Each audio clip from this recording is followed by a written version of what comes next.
அவங்க கிட்ட இருந்து விக்ரம் நிச்சயம் தப்பிக்க முடியாது. அந்த சமயத்துல நான் நம்ம ஆட்களோட போய் அவனை காப்பாத்தி அவனுக்கு வேலை தரதா சொல்லுவேன். அவனும் ஒத்துக்கிட்டு வாழ்நாள் முழுக்க எனக்கு நன்றியோட இருப்பான் என்றவளின் முகத்தில் மர்ம புன்னகை தோன்றியது. சௌந்தர்யாவின் திட்டத்தை தெரிந்து கொண்ட வர்மா, மேடம், விக்ரம் உங்க முன்னாடி முட்டி போட்டு நீங்க தான் என் உயிர், என் வாழ்நாள் முழுக்க நான் உங்களுக்கு சேவகம் பண்ணுவேன்னு சொல்லுவான்னு நினைக்கிறீங்களா? எனக்கு என்னவோ அதெல்லாம் நடக்குமான்னு சந்தேகமா இருக்கு மேடம். ஏன்னா நீங்க நினைக்கிற மாதிரி விக்ரம் சாதாரண ஆள் இல்லை என்று தயக்கத்துடன் சொன்னார். வர்மா சொன்னதை கேட்ட சௌந்தர்யா அவனை முறைக்கத் தொடங்கினாள். வர்மா சொல்றது சரிதான் மேடம், அவன் பார்க்க தான் சாதாரண ஆள் மாதிரி இருக்கான், ஆனா உண்மையிலேயே அப்படி கிடையாது. நேத்து நீங்க எங்ககிட்ட விக்ரம் ஃபாலோ பண்ண சொன்னீங்க இல்லையா, நீங்க சொன்னபடியே நாங்க அவனை ஃபாலோ பண்ணோம்.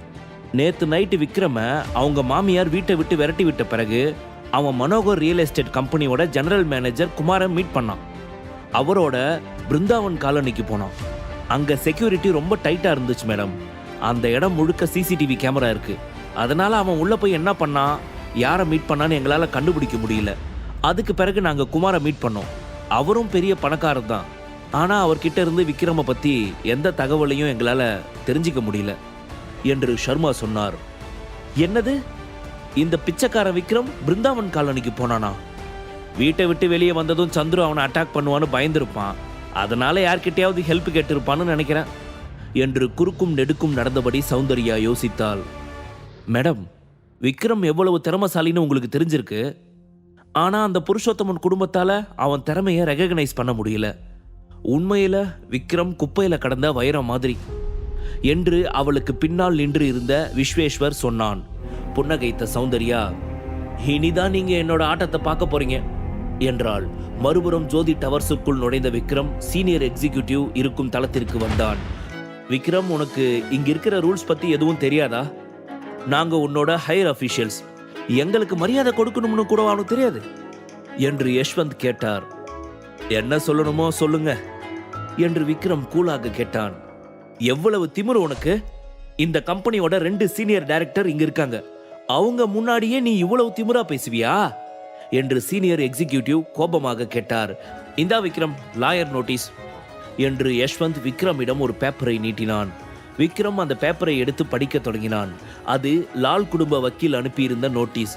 அதில் விக்ரம் தனது கட்சிக்காரரான சந்துருவின் தனிப்பட்ட சொத்தாக இருந்த 60 லட்சம் ரூபாய் மதிப்புள்ள பழங்கால பொருட்களை உடைத்து விட்டதாகவும், அதை உடைத்ததற்காக 60 லட்சம் ரூபாய் பணத்தை தனது கட்சிக்காரருக்கு தர வேண்டும், மேலும் அவரை அவதூறாக பேசியதற்காக 40 லட்சம் உடனடியாக கொடுக்க வேண்டும், இல்லையெனில் தண்டனைக்கு ஆளாக நேரிடும் என்று அந்த நோட்டீஸில் இருந்தது. அதை படித்த விக்ரம் வாய்விட்டு சிரிக்க தொடங்கினான். கண்ணு இருக்கிற எல்லாருக்கும் அங்க என்ன நடந்ததுன்னு நல்லாவே தெரியும். அப்புறம் இது என்னோட பர்சனல் ப்ராப்ளம், இதுக்கும் உங்களுக்கும் எந்த சம்பந்தமும் இல்லை என்று விக்ரம் சொன்னான். அப்போது சுரபி வெளியே ஏதோ பிரச்சனை நடப்பது தெரிந்து கொண்டு தன் அறையை விட்டு வெளியேறி அங்கு வந்தாள். சுரபியை பார்த்ததும், நல்ல நேரத்தில் வந்திருக்க சுரபி, நானே உன்னை கூப்பிடணும்னு நினைச்சிட்டு இருந்தேன். இந்த விக்ரம் என்ன பண்ணிருக்கான்னு பாரு. சந்துரு இவன் மேல கோர்ட்ல கேஸ் போட்டிருக்கான். இவன் பண்ண தப்புக்கு சந்துரு 1 கோடி ரூபாய் நஷ்ட ஈடு கேட்டிருக்கான். நம்ம கம்பெனியை சேர்ந்த ஒரு எம்ப்ளாயி இப்படி ஒரு பிரச்சனையில சிக்கினா கம்பெனியோட பேர் தான் கெட்டு போகும். இப்போ என்ன பண்ணலாம்னு நீயே சொல்லு என்று யஷ்வந்த் கேட்டார். என்ன பெரியப்பா இதெல்லாம்? இந்த ப்ராப்ளம் நடக்கும்போது நானும் அங்கதான் இருந்தேன். இதில் இருக்கிற எல்லாமே பொய் என்று சுரபி சொன்னாள். அவன் தப்பே பண்ணாம இருக்கலாம் சுரபி, அது இப்போ விஷயம் இல்லை. இப்போ பிரச்சனை என்னன்னா, இந்த விஷயம் நம்ம கையை மீறி போயிடுச்சு, இனி நம்மளால ஒன்றும் பண்ண முடியாது என்று யஷ்வந்த் சொன்னார். இங்கே பாரு சுரபி, உண்மை என்ன வேணும்னாலும் இருக்கலாம், ஆனா இவன் சந்துருவோட பொருளை உடைச்சது உண்மை. அதுக்கு இவன் பணம் கொடுக்கணும், இல்லனா ஜெயிலுக்கு தான் போகணும். இந்த கம்பெனியோட எம்ப்ளாய் ஜெயிலுக்கு போனா அது நம்ம கம்பெனிக்கு தான் கெட்ட பேர். உனக்கு புரியும்னு நினைக்கிறேன் என்று தீனதயாளன் சொன்னார். விக்ரம் எந்த தப்பும் பண்ணல, அவன் பக்கம்தான் உண்மை இருக்கு. நாங்க இது சம்பந்தமா கோர்ட்ல பெட்டிஷன் கொடுக்கிறோம். விக்ரம்க்கு எந்த தண்டனையும் கிடைக்க நான் விடமாட்டேன் என்று சுரபி சொன்னாள். ஹலோ மேடம், சட்டம் என்ன மாதிரி இருக்கிற பணக்காரங்களுக்கு தான் சலாம் போடும், உங்களை மாதிரி இருக்க சாதாரண ஆட்களுக்கு இல்லை என்று சொன்னபடி சந்துரு அங்கு வந்தான். அவனுக்கு பின்னால் ராணாவும் குணாவும் வந்தனர். விக்ரம், நீ உடைச்ச துண்டுகளை எடுத்துக்கிட்டு போய் நான் ஒரு பழங்கால எக்ஸ்பர்ட் கிட்ட கொடுத்தேன். அவரு அதை டெஸ்ட் பண்ணி அது பழங்கால பொருள் தான் சொல்லிட்டார். அதுக்கான சர்டிஃபிகேட் இது என்றவன், சுரபி உன் புருஷன் தப்பு பண்ணலன்னு நீ நினச்சிக்கிட்டு இருக்கியா? அவன் குற்றவாளிங்கிறதுக்கு எவிடன்ஸ் என்கிட்ட இருக்கு. அதனால அவன் ஜெயிலுக்கு போகிறது உறுதி என்று சொன்னான். ஆஸ் எ டைரக்டரா நான் இப்போவே விக்ரம வேலையிலிருந்து தூக்குறேன். இங்கே இருக்கிற எல்லாருக்குமே அதுக்கான காரணம் தெரியும். விக்ரம் இப்போ ஒரு கேஸில் சிக்கியிருக்கான். அது நம்ம கம்பெனிக்கு தான் கெட்ட பேரை ஏற்படுத்தும். அதனால தான் நான் இந்த முடிவுக்கு வந்திருக்கேன் என்று தீனதயாளன் சொன்னான். இல்லை பெரியப்பா, நீங்கள் இப்படியெல்லாம் பண்ணக்கூடாது. இன்னும் விக்ரம் தான் குற்றவாளின்னு ப்ரூவ் ஆகலை.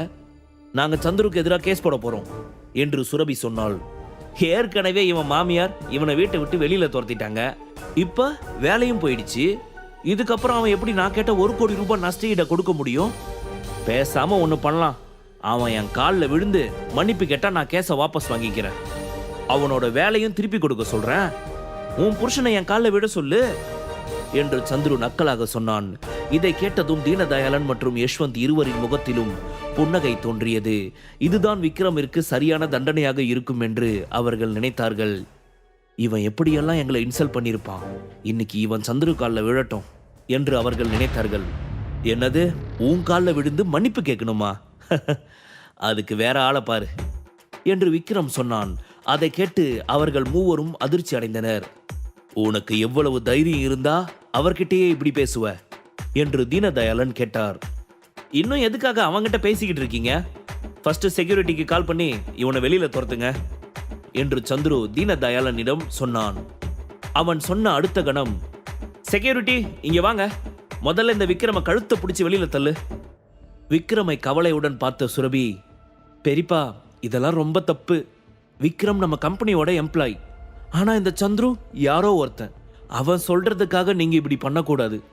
விக்ரம் ஒன்றும் சண்டை ஆரம்பிக்கல, இது எல்லாருக்குமே தெரியும் என்றாள்.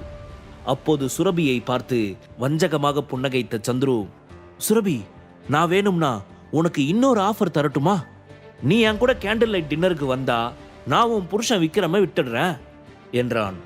அவன் சொல்றதெல்லாம் பெருசா எடுத்துக்காத செல்லம், கூலாரு, எனக்கு ஒன்றும் ஆகாது என்று விக்ரம் சொன்னான். இங்க பாரு சுரபி, நான் நல்லவனா இருக்கிறதால தான் உன் புருஷன் என் திங்ஸை டேமேஜ் பண்ண பிறகும் நான் அவனுக்கு 2 சான்ஸ் கொடுத்தேன். ஆனாலும் நீ அதை பயன்படுத்திக்கல.